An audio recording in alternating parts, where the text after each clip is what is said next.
Last race before lunch, the Princess Elizabeth Challenge Cup between Bedford School on your left-hand side and Abingdon School on the right. This will be a grudge match between these two school crews. Yeah, They've raced each other many times. These schools have got long histories in rowing, haven't they? Interestingly enough, though, a lot of these boys in these crews are very new to this. Is their first Henley experience, but actually, if you think back to these clubs, so what? Bedford back to 1861 when it was founded, and Abingdon back to 1830. The interesting thing is both these clubs have done 3 years back-to-back wins in the PE, which is quite unique. And actually both clubs are tied at 4 wins each at Henley. So, you know, this is an interesting battle to settle here, and it looks like Abingdon have just taken out that length lead on Bedford here. So you're correct in saying they both won the PE 4 times, but actually Bedford School has won the special race for schools.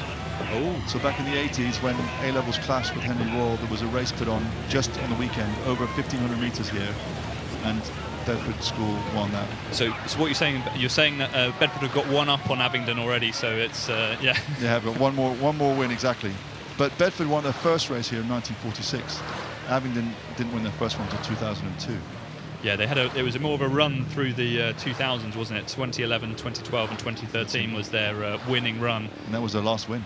That was their last win, but they're looking strong here, aren't they? This is a good distance, good margin they've opened up here on yeah, Bedford they were seeded in the race. They were 4th at national schools, and yeah, really good crew here, coached by Rory Copus, and master in charge is Mark Earnshaw, who was part of the British team. He coached a couple of Olympic games from the sculling team, so there's some good experience at Abingdon. Yeah, definitely. And as you said, this is a seeded crew, isn't it? So they didn't race yesterday, whereas Bedford School did race yesterday. Raced King's School Worcester, won that one easily. But today is probably going the other way, isn't it? Today's not so easy for them to race. And Abingdon, as you said, coached by sort of Mark Earnshaw and Rory Copus and company, are doing a great job here and rowing very smoothly. It's a tricky one for Rory because he really wants these guys to win, but he's also getting married on Saturday. So how does this work? I think Mark might have to turn up on Saturday and do some work. Or he can watch us on the YouTube, maybe. True, exactly. We'll have that in the reception. So Bedford School are coached by Pete Mulkerrins, who was multiple Olympian from Bedford, coaching the guys. And he really has added. 2 years ago, they were 4th at national schools. For a small programme, that's a really good result.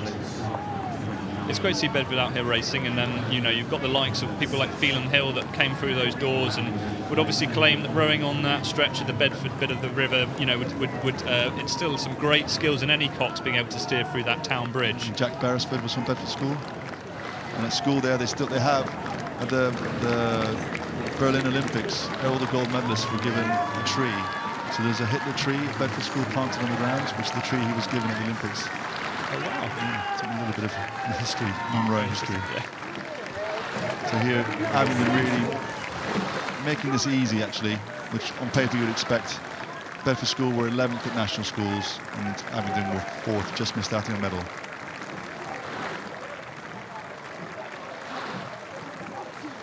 Okay, here as we come to the finish line, Abingdon School making easy work of this, crossing the line. The last race before lunch of the Princess Elizabeth Challenge Cup with Bedford School.